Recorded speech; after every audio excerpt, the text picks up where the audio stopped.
Hyperlipidaemia यदि हमारे रक्त में वसा की मात्रा अगर ज़्यादा हो जाती है तो हाइपरलिपिडीमिया हम लोग बोलते हैं। बट आज के संदर्भ में केवल वसा बोलना उचित नहीं होता है, क्योंकि वसा के अन्य और भी कंपोनेंट होते हैं जिनके आधार पर हम बीमारियों का मूल्यांकन करते हैं। पहले तो यह है कि वसा होता क्या है। वसा हम लोग बोलना चाहते हैं कि तेल या फैट या चर्बी, अमूमन यही भाषा यूज की जाती है। सबसे पहले तो ये बताना ज़रूरी है कि वसा हमारे शरीर में जाता कैसे है। हम लोग भोजन के द्वारा वसा को यूज करते हैं और कुछ खाद्य पदार्थ ऐसे होते हैं जिसमें वसा की मात्रा पाई जाती है। दैनिक जीवन में हमारे भोजन का 20 से 40% जो है वसा उपयोग में लाया जाता है और जो हम एनर्जी यूज करते हैं उसमें 20% जो कंपोनेंट है वो वसा से ही प्राप्त होता है। अतः वसा हमारे जीवन में बहुत बहुमूल्य उपयोगी एक पदार्थ है। अतः यह नहीं कहा जा सकता है कि वसा चर्बी बहुत घातक, बहुत हानिकारक और बहुत कम मात्रा में लेनी चाहिए। ज़्यादा मात्रा में न लें, बट इसकी मात्रा हमारे शरीर के लिए काफ़ी उपयोगी सिद्ध होती है। वसा हमारे शरीर के जो ऊतक होते हैं, जो कोशिकाएं होती हैं, जो उनकी दीवारें होती हैं, वो इसके फैट के द्वारा बनी होती हैं। उसके अलावा जो हार्मोन हैं, सेक्स हार्मोन्स हैं और भी हमारे जो कुछ हार्मोन हैं जो वसा द्वारा बनाए जाते हैं। इसके साथ साथ कुछ विटामिन जो फैट सॉल्युबल विटामिन हैं, विटामिन ए, डी, ई और के, इस वसा द्वारा ट्रांसपोर्ट होता है। इसके साथ साथ ये समझने की ज़रूरत है कि जब हम कोई खाद्य पदार्थ लेते हैं और उसमें जो फैट होता है वो हमारे मुंह द्वारा, हमारे आहार नली द्वारा होता हुआ नीचे की तरफ जाता है, तो हमारे अंदर जो है दो चीज़ें हैं। एक तो पेनक्रियाटिक जूस निकलता है जो पेनक्रियास से निकलता है, और एक बाइल जो बिलियरी डक्ट द्वारा होते हुए हमारे लीवर से निकलता है। जो ये बाइल जो है ये क्या करता है, इमल्सिफिकेशन करता है। और इमल्सिफिकेशन क्या होता है कि वसा जो है उसको छोटे छोटे पार्ट में तोड़ देता है। जैसे डिटर्जेंट जो है वो वसा को तोड़ता है और चिकनाई को कम करता है, जिससे छोटे छोटे पार्टिकल में टूट जाते हैं। पचाने का काम पेनक्रियाटिक जो जूस है उसके द्वारा इसका पाचन होता है। पाचन होने के बाद वसा जो दिखता है आपके आँखों से, उससे भी छोटे मॉलिक्यूल में टूटता है। इसको हम चाइलोमाइक्रॉन कहते हैं। यह वसा जो है हमारे इंटेस्टाइन द्वारा एब्जॉर्ब होता है और ये एब्जॉर्ब होकर सीधे ब्लड द्वारा हमारे लीवर को जाता है। लीवर में इसको दूसरे पदार्थों में तोड़ा जाता है। यह एलडीएल के नाम से जाना जाता है। एलडीएल बाद में लीवर सेल द्वारा और भी छोटे पार्टिकल में तोड़े जाते हैं, जहाँ पर हमारे अंदर जो सेल हैं उसके अंदर जो है स्मूथ एंडोप्लाज्मिक रेटिकुलम और गल्जी बॉडी पाई जाती है, जो इसका प्रोसेसिंग करते हैं और प्रोसेसिंग करके वीएलडीएल जो है वेरी लो डेंसिटी लाइपोप्रोटीन बनाता है और वह हमारे शरीर में एक जगह से दूसरे जगह पे फैट का ट्रांसपोर्ट का काम करता है। इसके साथ साथ फैट जो है हमारे शरीर में जो है वो डायरेक्ट नहीं चल सकता, क्योंकि ब्लड में अगर फैट चलेगा तो वो रुक जाएगा। इसलिए उसको चलाने के लिए उसके साथ एक प्रोटीन जुड़ जाता है, इसीलिए हम उसको लाइपोप्रोटीन कहते हैं, लिपिड और प्रोटीन। इसका जो है विभाजन हम इसके डेंसिटी या इसके वजन के आधार पर करते हैं। इसीलिए जो बहुत ही छोटे होते हैं उसे वेरी लो डेंसिटी लाइपोप्रोटीन कहते हैं। ये हमारे लिए उतना हानिकारक नहीं होता है, बट लो डेंसिटी लाइपोप्रोटीन जिसको एलडीएल कहते हैं वो हमारे लिए हानिकारक होता है। इसके साथ साथ कुछ ऐसे लाइपोप्रोटीन होते हैं जो लाभप्रद भी होते हैं, जिसको एचडीएल कहते हैं। और इसके साथ साथ जो वीएलडीएल होता है, जब ये हमारे ऊतकों द्वारा लाइपोप्रोटीन लाइपेज एक एंजाइम होता है जो हमारे कोशिकाओं में पाया जाता है, जो ब्लड वेसल्स हैं उसके अंदर पाया जाता है, जिसको तोड़ता है, और ये ट्राइग्लिसराइड एक पदार्थ होता है जिसको बढ़ाता है। इसके साथ साथ हम जब सबको मिला देते हैं तो इसको कोलेस्ट्रॉल कहते हैं और इसी को फैट कहते हैं। और इसी को हम कहते हैं बढ़ी हुई मात्रा को हाइपर कोलेस्ट्रीमिया। अमूमन हाई कोलेस्ट्रॉल के लक्षण जो है आँखों के किनारे एथेरोमा प्लग्स पाए जाते हैं, जो सफ़ेद या पीले रंग के जो होते हैं और आँखों के बीच में या किनारे आप देखेंगे वहाँ पे जमा हुआ दिखाई देता है, जो धीरे धीरे समय के अनुरूप बढ़ने लगते हैं। इसी को हम कोलेस्ट्रीमिया कहते हैं। हाइपर कोलेस्ट्रीमिया में ये दिखाई देता है। इसके साथ साथ जो फैट होता है, इसको पता करने के लिए हमें ब्लड टेस्ट कराने पड़ते हैं, जिसको हम कहते हैं रूटीन लिपिड प्रोफाइल टेस्ट। यदि इसमें हमारे कोलेस्ट्रॉल, ट्राइग्लिसराइड, एलडीएल, एसडीएल और लाइपोप्रोटीन LA का हम जांच कराते हैं। यदि ये बढ़े मात्रा में पाए जाते हैं तो इसके आधार पर हम लोग पता कर सकते हैं कि लिपिड बढ़ा हुआ है। हाई कोलेस्ट्रॉल के कारण कई हो सकते हैं। सबसे पहले मेटाबॉलिक कारण। मेटाबॉलिक कारण में डायबिटीज़ या लाइपोडिस्ट्रॉफी हो सकता है। उसके अलावा रीनल कारण, रीनल में रीनल डिजीज़ या रीनल फेल्योर हो सकता है। इसके अलावा लीवर सिरोसिस में भी पाया जाता है या बिलियरी ऑब्स्ट्रक्शन में हमारा फैट बढ़ा पाया जा सकता है। हार्मोनल, जिसमें हम एस्ट्रोजन, प्रोजेस्टेरॉन या हाइपोथायराइडिज्म में या कार्टिकोस्टेरॉइड वाली बीमारियों में ये पाया जाता है। Lifestyle, physical inactivity, obesity, diet rich in fat and और भी अल्कोहल इंटेक में, स्मोकिंग में ये बढ़ा मात्रा हो सकता है। कुछ मेडिकेशन ऐसे होते हैं जिसमें फ़ैट की मात्रा बढ़ सकती है, जैसे रेटिनोइक एसिड या glucocorticosteroid, estrogen therapy, thyroid diuretic, beta blocker, antiviral drug, anti schizophrenic drug, immunosuppressive drug जैसे साइक्लोस्पोरिन में यह बढ़ा हुआ पाया जाता है। ये जो हमारा ऑर्टा है या जो हमारे वेसल्स हैं, इसके जो अंदरूनी भाग है, इससे बाहर की तरफ यदि देखेंगे तो लेयर बाय लेयर 3 लेयर होती है, जिसको सबसे पहले हम अंदर वाली लेयर को जो है इंटीमा कहते हैं, उसके मध्य वाली लेयर को ट्यूनिका मीडिया कहते हैं और बाहर वाली लेयर को हम एडवेंटिसिया कहते हैं। जो सबसे अंदर लेयर होती है वो एक सिंगल लेयर होती है, एंडोथेलियल लेयर कहलाती है, जो बेसमेंट मेम्ब्रेन पर चिपकी होती है। अंदर वाली लेयर में जो है सबसे पहले फैट का डिपोजिशन होता है। यदि फैट बढ़ेगा तो वो एंडोथेलियल लेयर को होते हुए अंदर की तरफ डिपॉजिट होती है। डिपॉजिट होने की वजह से जो फैट डिपॉजिट हो रहा है उसके वजह से वहाँ पे इन्फ्लेमेटरी सेल्स डिपॉजिट होने लगते हैं। इन्फ्लेमेटरी सेल आने से, न्यूट्रोफिल के आने से, आपके मैक्रोफेजेस के आने से धीरे धीरे क्या होता है कि वहाँ पे थोड़ा सा इन्फ्लेमेशन चालू होता है और वहाँ पर आपके स्मूथ मसल सेल्स भी डिपॉजिट होने लगते हैं और उसके बाद वहाँ पर जो मैक्रोफेजेस होते हैं या जो सेल्स होते हैं वो इस फैट को खा लेने लगते हैं, जिसकी वजह से फोम सेल्स बन जाते हैं और इस तरीके से कुछ वहाँ पे फाइबर्स जो होते हैं उसका भी डिपोजिशन होता है।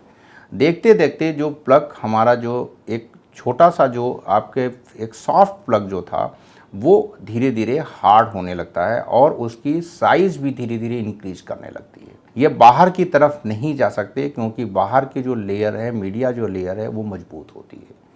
ये अंदर की लेयर जो होती है वो लचीली होती है, अतः यह जो प्लग है वो अंदर की तरफ बढ़ने लगता है और बढ़ते बढ़ते नाड़ी की जो साइज होती है उसको कम करने लगता है। अंत में इसी प्लग में कैल्शियम का डिपोजिशन होने लगता है और ये जो पहले सॉफ्ट थे बाद में हार्ड और ये कैल्सीफाइड हो जाते हैं। इस तरीके से नाड़ी का पतलापन होना या नाड़ी की इलास्टिसिटी लॉस होना या अंत में जाकर हाइपरटेंशन कर देना और ये प्लग अगर डिजॉल्व होते हैं तो एम्बोलिक फोकाई डेवलप करना और अन्य परेशानी उत्पन्न कर सकते हैं। हाई कोलेस्ट्रॉल का इलाज मुख्यतः फ्रूट एंड लीफी वेजिटेबल्स, जिसके वजह से जो coronary heart disease and cerebrovascular accident की मात्रा कम होती है। इसके अलावा यह देखा जाता है कि जो नट्स होते हैं या लेग्यूम्स जो हम अगर लेते हैं तो LDL-C, एपो, लाइपोप्रोटीन B की मात्रा कम होती है, जिसके वजह से कोरोनरी हार्ट डिजीज़ और इसके साथ डायबिटीज़ 30% रिड्यूस होता है। यदि हम रिफाइंड ग्रेन्स एंड स्वीट्स अगर हम लेते हैं, जिसमें white breads, rice, potato and जिसकी वजह से वज़न बढ़ता है और इसके साथ साथ coronary heart disease and diabetes mellitus के का वजह बढ़ने का कारण हो सकता है। यदि हम फीस लेते हैं तो जिसमें LDL की मात्रा कम होती है, जिसके वजह से कोरोनरी हार्ट डिजीज़ की संभावना कम होती है, बट अगर हम देखें लॉन्ग टर्म में बेनिफिशियल होता है। रेड मीट्स की मात्रा की वजह से फैट की मात्रा ब्लड में बढ़ती है, जिसकी वजह से coronary heart disease, diabetes mellitus, strokes and other peripheral disease होने की संभावना बढ़ती है। पोल्ट्री या एग अगर हम देखें तो ये कोरोनरी हार्ट डिजीज़ के लिए न्यूट्रल होते हैं। डेयरी प्रोडक्ट्स में देखा जाता है कि ये स्ट्रोक और डायबिटीज़ की संभावना कम करते हैं। इसके साथ अगर हम अधिक मात्रा में शुगर लेते हैं तो ओबेसिटी बढ़ती है और डायबिटीज़ और फैट बढ़ने की संभावना बढ़ जाती है। कॉफ़ी, टी न्यूट्रल होते हैं। कार्बोहाइड्रेट्स या अल्कोहल अगर हम लेते हैं तो उसमें फैट की मात्रा बढ़ने की संभावना बढ़ जाती है और इसके वजह से कोरोनरी हार्ट डिजीज़ या पेरिफेरल वास्कुलर डिजीज़ बढ़ जाता है। यदि हम डाइटरी कोलेस्ट्रॉल कम लेते हैं, जिसमें कि पॉली अनसैचुरेटेड या मोनो अनसैचुरेटेड जो फैट्स होते हैं, जिसमें हम सोयाबीन का तेल बोलते हैं या हम वेजिटेबल ऑयल्स बोलते हैं, यदि इसकी मात्रा हम बढ़ाते हैं तो फैट या कोलेस्ट्रॉल या LDL या की मात्रा कम होती है, ट्राइग्लिसराइड की मात्रा कम होती है, HDL की मात्रा बढ़ती है। बट सैचुरेटेड फैट जैसे घी या काफ़ी एनिमल प्रोडक्ट जो फैट्स होते हैं, अगर उसकी मात्रा हम ज़्यादा कंज्यूम करते हैं तो हमारे अंदर ट्राइग्लिसराइड्स या LDL की मात्रा ज़्यादा होती है और HDL की मात्रा कम होती है, जिसकी वजह से कोरोनरी हार्ट डिजीज़ की संभावना बढ़ जाती है, वास्कुलर एक्सीडेंट की संभावना बढ़ जाती है। इसके साथ साथ लाइफस्टाइल में एक्सरसाइज के वजह से हमारे मसल्स में एडिपोज का यूज होता है या हम फैट का यूज करते हैं, जिसको बर्निंग होती है और इसके वजह से हम वहाँ पे कम कर सकते हैं। सबसे पहले हमें जो है ब्लड का इन्वेस्टिगेशन कराते समय जो फैट है वो फास्टिंग ब्लड देना चाहिए, जिसमें हमें LDL-C की मात्रा देखनी चाहिए। इसके साथ साथ यदि ट्राइग्लिसराइड बढ़ी होती है तो बीमारी या उसकी मोर्टलिटी इससे द्वारा प्रभावित होती है। इसके साथ साथ HDL-C भी बहुत इम्पॉर्टेंट कंटेंट होता है, जिसकी मात्रा बढ़ी होनी चाहिए। यदि ये कम हो जाती है तो बीमारी पे हमारा सिनर्जिस्टिक इफेक्ट होता है। अब इलाज जो है या हमारा जो दवा है किसके आधार पर डिसाइड होती है? सबसे पहले इसका आधार जो होता है वो LDL-C होता है। LDL-C की मात्रा कितनी रखी जाए, इसको किस आधार पर हम लोग करते हैं? इसको स्कोरिंग सिस्टम के आधार पर करते हैं। इसमें सबसे पहले देखा जाता है वेरी हाई रिस्क, जिसमें किसी पेशेंट को हमारा हार्ट डिजीज़ पहले से हो, कोरोनरी हार्ट डिजीज़ हो, CVA हो, स्मोकर हो, एज ज़्यादा हो या अल्कोहलिक हो और भी इसके जो LDL रिसेप्टर्स में भी कोई परिवर्तन हो। इस आधार पर अगर हाई रिस्क पेशेंट होता है तो उस पेशेंट में हम LDL-C की मात्रा जो है 70 मिलीग्राम पर लीटर से कम रखना चाहते हैं। यदि पेशेंट हमारा हाई रिस्क पे है तो हम 70 से 100 mm रखना चाहते हैं। यदि पेशेंट मीडियल रिस्क पे है तो हम इसको 100 टू 155 मिलीग्राम पर DL रखना चाहते हैं। यदि लो रिस्क पे है तो हम 155 टू 190 मिलीग्राम पर DL रखना चाहते हैं। यदि पेशेंट में कोई रिस्क फैक्टर नहीं है और अगर कोलेस्ट्रॉल की LDL-C की मात्रा 200-190 तक है तो ठीक है। हम दवाओं का डिसीजन इस बात पर लेते हैं कि पेशेंट में रिस्क कैसा है। यदि हाई रिस्क है तो early drug initiation is very important होता है। यदि पेशेंट में कोई रिस्क नहीं है तो हम लाइफ स्टाइल मैनेजमेंट और पेशेंट में डाइट मैनेजमेंट से इसका नियंत्रण कर सकते हैं। सबसे पहले ये है कि हमें सैचुरेटेड फैट की जितनी मात्रा कम हो सके उसका सेवन करना चाहिए। दूसरा, हमें रेड मीट या कुक्ड या प्रोसेस्ड मीट का सेवन कम से कम करना चाहिए, या डालडा, या कई बार हीट करके अगर जो भी फैट हमें यूज करना होता है उसे अवॉइड करना चाहिए।